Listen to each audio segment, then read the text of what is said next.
Kalau di foto wedding ini kompleks, nggak sekedar skill saja, nggak sekedar apa, jadi kompleks. Dia ada komunikasi, bagaimana marketingnya, bagaimana komunikasi dengan kliennya, ada sebagaimana.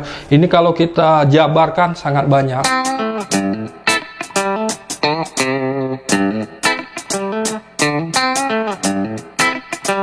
Halo, ketemu lagi dengan Akalili Fotografi. Bagaimana kabarnya teman-teman semua ya? Saya harapkan teman-teman Akalili semua tetap sehat selalu, tetap sukses selalu, dan tetap semangat selalu. Oke, ini udah saya kumpulin pertanyaan-pertanyaannya. Ini lebih banyak pertanyaan tentang gear atau tentang peralatan fotografi ya.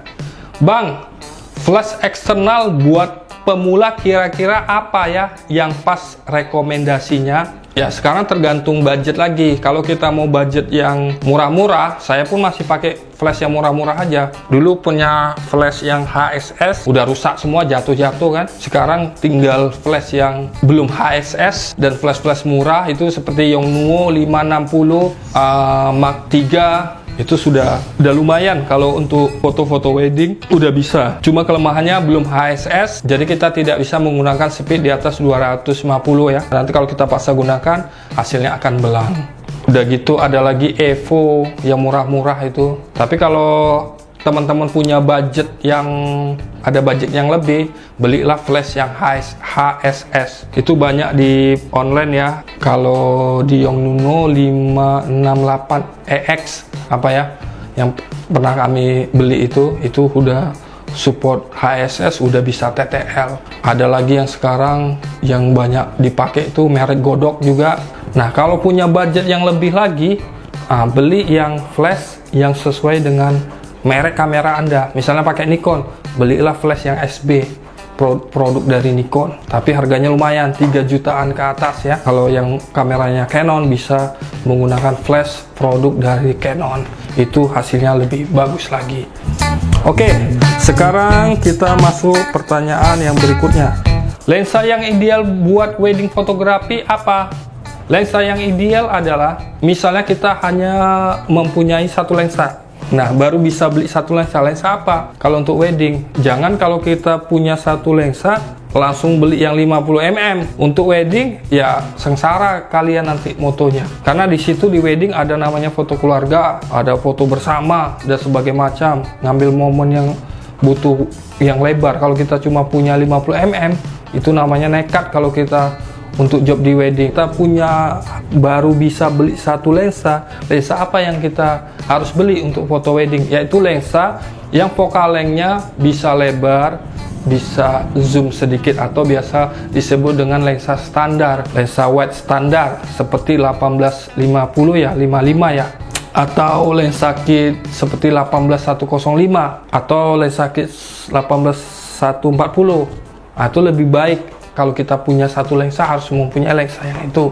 Karena dengan lensa itu kita bisa ngambil lebar, dan kita bisa ngezoom sedikit, kita bisa ambil semua momen menggunakan lensa tersebut. Jadi kalau lensa yang cocok untuk wedding, kalau cuma satu, ya lensa focal length-nya yang dari lebar dan bisa zoom juga. Itu yang lebih cocok untuk lensa wedding. Tapi kalau yang bagus lagi, itu kalau kita punya dana, ya belilah lensa-lensa yang serinya tinggi ya, tapi harganya lumayan. Tapi kalau budgetnya terbatas, dulu kita mulai wedding fotografi pun menggunakan lensa-lensa kit. Sampai sekarang pun masih ada juga yang masih menggunakan lensa kit. Atau kalau mau agak lumayan bagus itu lensa Tamron, kita pakai 1750 itu f2,8, itu pun bagus juga. Itu tajam juga hasilnya. Cuma kelemahannya kalau di low light agak sedikit meleseng-leseng fokusnya. Tapi kalau kita udah paham, nggak terlalu banyak lah melesengnya. Tapi untuk outdoor, untuk indoor yang terang itu masih oke. Itu masih sering tim make tuh sampai sekarang. Oke, kita lanjut. Tip cari kamera second bang, gimana bang? Kalau kamera second, menurut pengalaman kami, kalau beli pertama kita lihat fisiknya dulu, bagus nggak? Oh, kalau fisiknya bagus biasanya, tapi tergantung juga sih. Tapi kalau macam kami ini kan, contohnya kamera kami nih, Fisiknya kan udah ngeri nih. Ini berarti pemakaiannya rutin ibaratnya gitu kan. Udah gitu kelengkapan dari kameranya, misalnya ada strap nggak, chargernya masih ada nggak, udah gitu kabel untuk transfer datanya USB-nya masih ada nggak, itu mempengaruhi nanti sama harga. Nanti kalian udah beli kamera harus nyari kabelnya lagi, harus nyari chargernya lagi, kelengkapannya seperti box. Kalau kamera DSLR kita cek lagi shutter count-nya, karena kalau DSLR rata-rata kan kebanyakan dipakai buat foto, tapi kalau mirrorless itu tak berlaku juga. Kalau kayak kamera kami ini Lumix G yang buat rekam ini, Lumix G7 ini kalau untuk shutter count-nya aja mungkin masih sedikit, tapi udah dihajar setiap minggu buat video wedding ya, video liputan wedding. Tapi kalau DSLR biasa kita lihat shutter count-nya udah berapa banyak cepretannya. Itu pengaruh juga untuk lensa kamera second. Mungkin kalau teman-teman ada tambahan bisa tulis di kolom komentar. Bang, untuk Nikon 3400 bagusnya pakai lensa apa ya untuk wedding? Oh, kalau ini sama kayak yang tadi saya sebutkan, lensa yang cocok buat wedding. Ibaratnya setelah lensa kit atau lensa yang lebar atau lensa standar, kita bisa tambah lagi dengan lensa-lensa seperti Fix. Kalau yang murah 50 mm f1,8, saya pun masih pakai itu lensa murah sampai sekarang, saya masih pakai, hasilnya lumayan. Udah gitu ya kita bisa tambah lagi dengan lensa tele atau lensa apa yang untuk pendukungnya. Oke, seperti itu ya. Dari itu kita lanjut lagi kamera pertama. Jadi kamera pertama saya yaitu adalah Nikon D3000.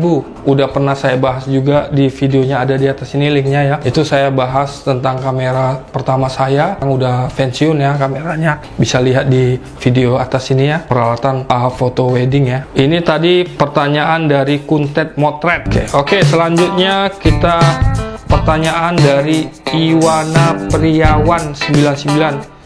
Kalau untuk background yang bagus untuk studio foto itu kayak gimana ya? Oh, background yang bagus. Kalau ini kebetulan kami baru bangun studio itu, dinding tembok tuh bagus juga. Yang penting mungkin tergantung catnya juga. Kalau kita pakai cat minyak kan mengkilat, pakai cat tembok yang kualitasnya bagus kan itu pasti hasilnya bagus. Udah gitu kalau untuk background apa ya? Kalau background polos itu banyak di online tuh, tapi kalau menurut penjualnya yang paling bagus itu yang bahannya semi kertas itu harganya memang mahal. Saya pernah nanya itu 3 meter kali 6 apa ya, kali 9 atau kali 6 itu harganya mau 900.000 tuh, tapi memang hasilnya bagus, detailnya dapat, lebih lembut, dia tidak mantul. Itu background studio yang bagus tuh, tapi harganya lumayan. Mungkin teman-teman ada yang tahu lagi background studio yang bagus apa, bisa dikasih rekomendasinya. Oke, pertanyaan selanjutnya dari Arif Rahmanda _AR. Mau tanya nih Arif dari Surabaya, apakah mirrorless A6000 layak buat prewed dan nikahan? Kalau A6000 biasanya kami pakai buat video ya, buat video sinematik itu untuk kami bagus. Pakai lensa 50 mm yang nuo aja hasilnya lumayan. Itu bisa, contohnya seperti ini nih. Ini lensa pakai lensa 50 mm yang nuo. Tapi kalau untuk foto itu ada juga teman yang pakai A6000 itu hasilnya lumayan bagus juga, tapi dia menggunakan lensa Sony yang 50 mm itu hasilnya bagus.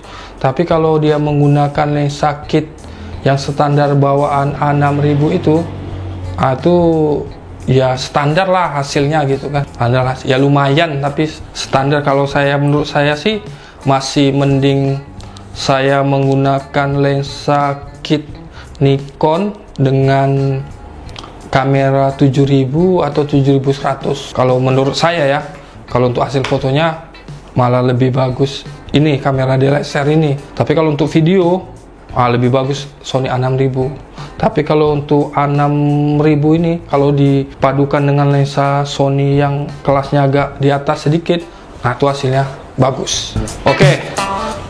Tadi udah pertanyaan mengenai gear ya. Sekarang ini sudah saya gabungin lagi pertanyaan yang tentang marketing tentang bisnis wedding fotografi ini ya. Yang pertama, pertanyaan datang dari Fakih Abdul Aziz Sam, Instagramnya ya. Mau nanya dong Om Yoyo, satu, bagaimana kalau kita menjalani fokus di satu pasar saja, yaitu wedding misalkan, tapi ada aja tawaran seperti wisuda dan sebagainya. Lalu yang kedua, dalam sebuah bisnis foto, mana sih yang kita pegang, idealis karakter kita kah atau mengikuti tren yang ada? Makasih ya Om, semoga bisa dijawab. Ini pertanyaannya bagus ya. Benar, kalau kita mau di bisnis fotografi ini, kita kalau mau cepat ya memang kita harus ngambil satu segmen dulu. Kita fokus di satu segmen. Misalnya kita fokus di wedding, ya udah wedding aja kita fokus dulu. Atau kita fokus di foto produk, ya foto produk yang kita dikedepankan. Tapi bukan berarti kita nggak bisa nerima project foto-foto yang lain seperti foto wisuda dan segala macam. Tapi kalau untuk portofolionya, kalau saya sarankan kalian bisa lihat portofolionya Instagram Akalili. Itu rata-rata foto wedding semua. Padahal kami job foto wisuda, foto yang segala macam ada. Tetapi kenapa kami nggak mau upload di situ? Karena itu kami mau bangun brand, mau bangun image bahwa Akalili itu brandnya ya foto wedding. Jadi ketika orang ingat wedding itu ingatnya Akalili. Tapi ketika orang ingatnya foto produk, dia nggak ngelirik Akalili, nggak terlalu melirik Akalili. Tapi kadang karena kita sudah pernah, dia pernah menjadi klien kita di foto wedding, ketika dia butuh foto wisuda atau saudaranya butuh foto pro dan segala macam, walaupun kita tidak pernah mempublikasikan karya kita selain wedding, itu kadang mereka ada yang bertanya, Bang bisa foto ini? Oh bisa, ya udah kita ambil aja. Kalau memang ambil aja. Kalau saya rencananya kalau untuk selain foto wedding, saya mau buat brand yang lain, yaitu brand Almair Studio. Jadi nanti untuk foto studio, untuk foto kayak foto wisuda, foto studio maternity, kayak foto keluarga, kayak foto produk, itu nanti saya akan alihkan ke Almair Studio. Makanya selama ini saya paling tak untuk peralihan ini, saya masih marketingnya masih nebeng di Akalili, di Instastory Akalili untuk foto-foto wisuda, foto apa, tapi saya tidak masukkan di timeline di Instagramnya Akalili untuk foto-foto wisuda, foto-foto apa. Paling tak ada saya masukin 1-2 biji atau foto wisuda 1-2, tapi tak terlalu menonjol. Itu cuma kode-kode aja gitu. Tapi di Instastory saya iklan foto keluarga, foto segala macam. Dan nanti kedepannya Akalili ya iklannya ya wedding aja. Jadi nanti kalau ini yang marketing yang di sininya udah jalan, nanti fokusnya di sana studio aja gitu. Nah brandnya rencananya Almair Studio. Itu nama anak saya yang kedua. Jadi nanti kalau orang ingatnya foto studio ya ingat Almair Studio. Ketika orang mau foto wedding ingatnya Akalili. Seperti itu. Itu mungkin lebih bagus daripada fotofolio kita tuh campur-campur. Jadi satu Instagram tuh ada foto wedding, ada foto produk, ada foto makanan, ada foto bayi, ada foto keluarga, ada foto grup, ada foto apa segala macam. Itu memang lumayan, omsetnya lumayan juga. Cuma untuk brandingnya, karena kalau untuk bangun branding ini kita mesti fokus. Jadi branding ini ketika kita sudah dapat brandingnya, orang ada label logo kita tuh, orang merasa wah ini mantap nih, logonya sesuai dengan yang dia inginkan, foto yang dia inginkan. Oke, seperti itu ya.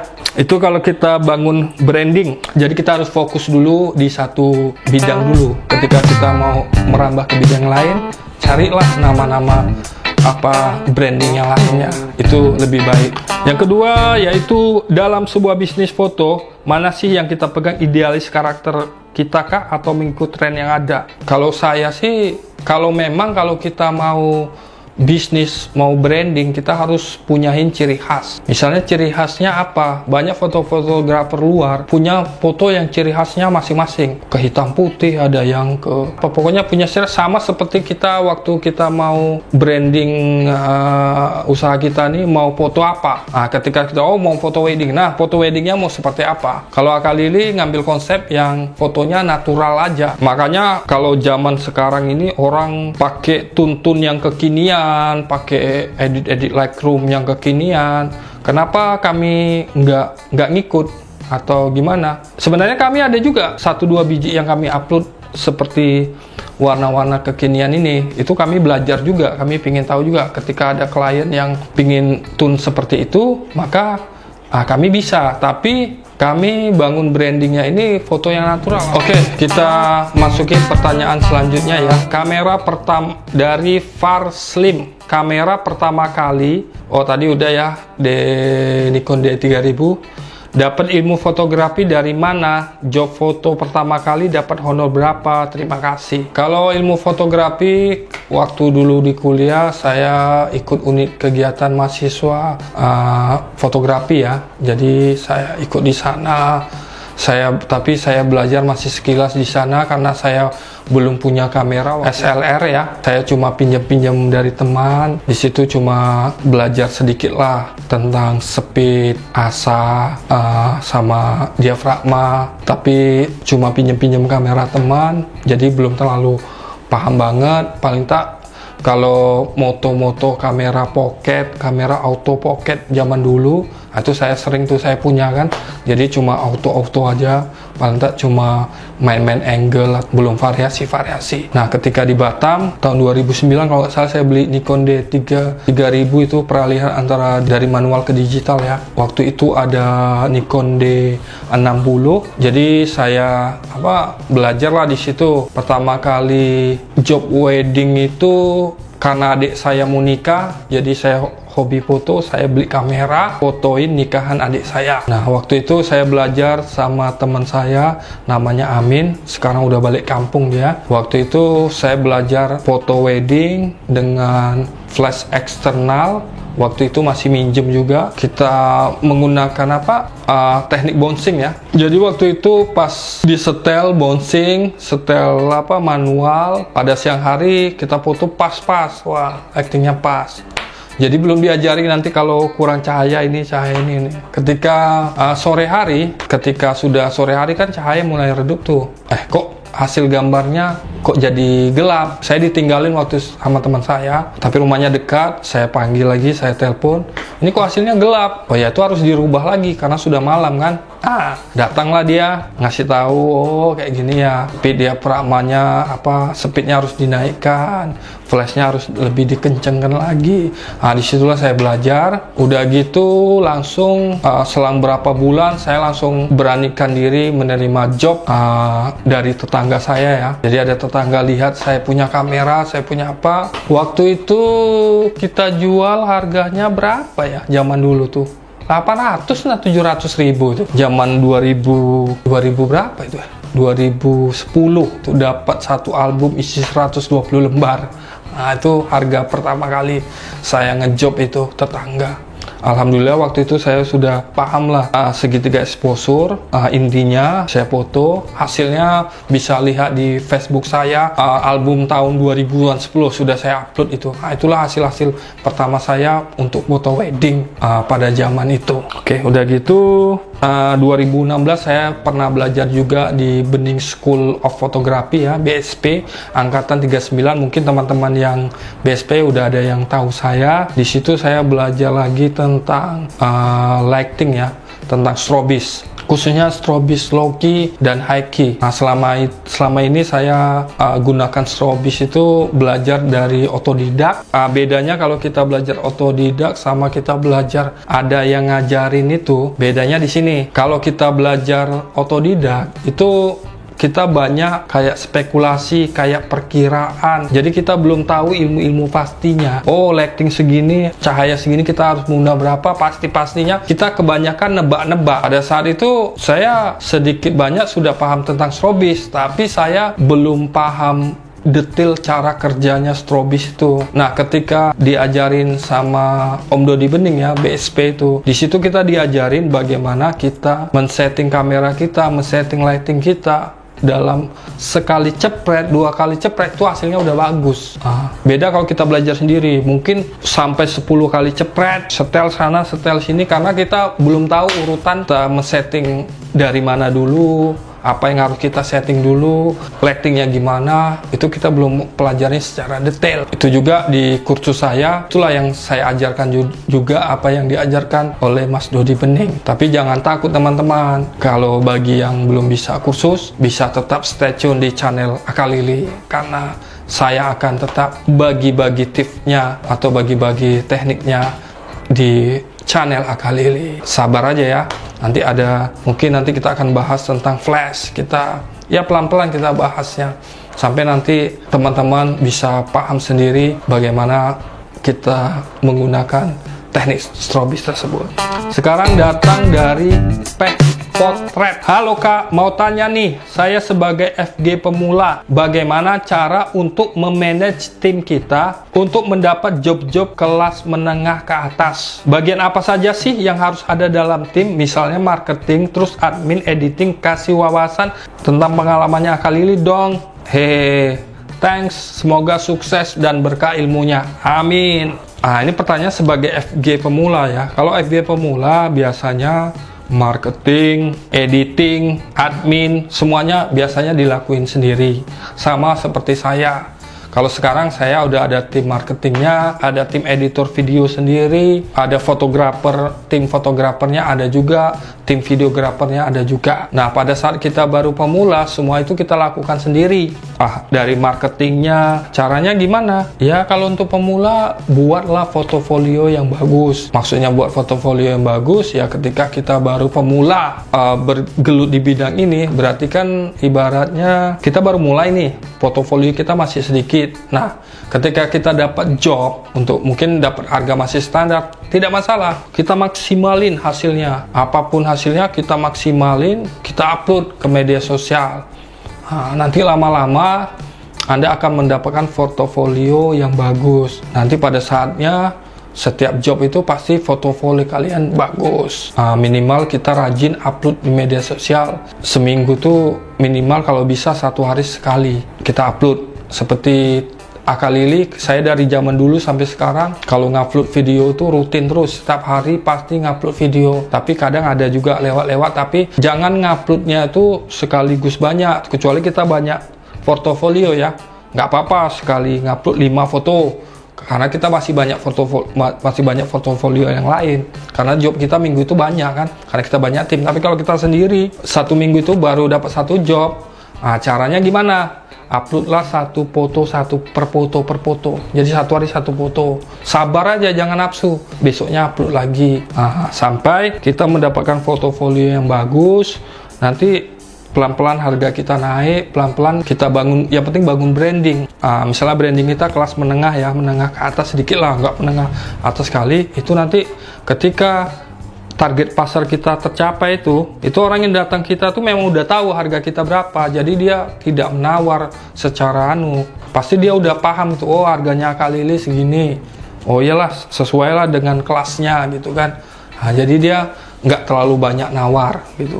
Bagian apa sih yang harus ada dalam tim? Ya kalau kita mau enak sih semuanya harus ada. Tim marketing ada, tim editing ada, semuanya ada. Harus ada semuanya. Nah, kalau udah ibaratnya udah sampai ke saya kan udah 10 tahun nih. Saya sudah ada tim-tim sendiri, itu saya jaga betul tim saya. Kalau jaganya dengan apa?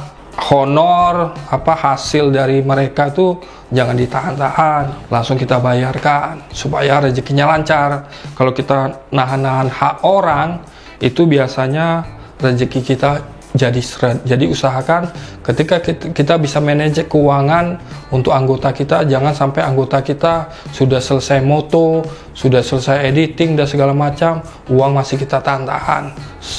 Kita berusaha semaksimal mungkin uang itu manajemen keuangannya harus bagus. Jadi kalau di foto wedding ini kompleks, nggak sekedar skill saja, nggak sekedar jadi kompleks, dia ada komunikasi, bagaimana marketingnya, bagaimana komunikasi dengan kliennya, ada sebagaimana. Ini kalau kita jabarkan sangat banyak. Mungkin nanti saya akan buat video yang lebih detail lagi tentang topik ini ya. Jadi yang untuk pemula ya rajin-rajinlah iklan. Lagi kalau zaman sekarang udah ada iklan-iklan berbayar, itu boleh dicoba juga. Kami dulu pernah juga pakai iklan berbayar di Instagram, di Facebook itu. Akhir ini belum kami pakai lagi. Mungkin nanti kami mau coba lagi pakai iklan berbayar seperti itu. Karena sudah panjang lebar, ini tadi pertanyaan dari Peh Potret ya. Untuk sementara ini dulu yang bisa kita jawab. Masih ada pertanyaan-pertanyaan dari teman-teman yang masih saya simpan. Mungkin saya akan buat video selanjutnya. Jadi kalau kalian merasa ini bermanfaat, ya jangan lupa di like, komentar, supaya saya dan tim Akalilis semangat untuk untuk sharing video pengalaman kami yang telah kami dapat selama hampir 10 tahun ini. Sampai di sini dulu, tetap stay tune di Akalilis Fotografi. Oke, see you next time. Dadah!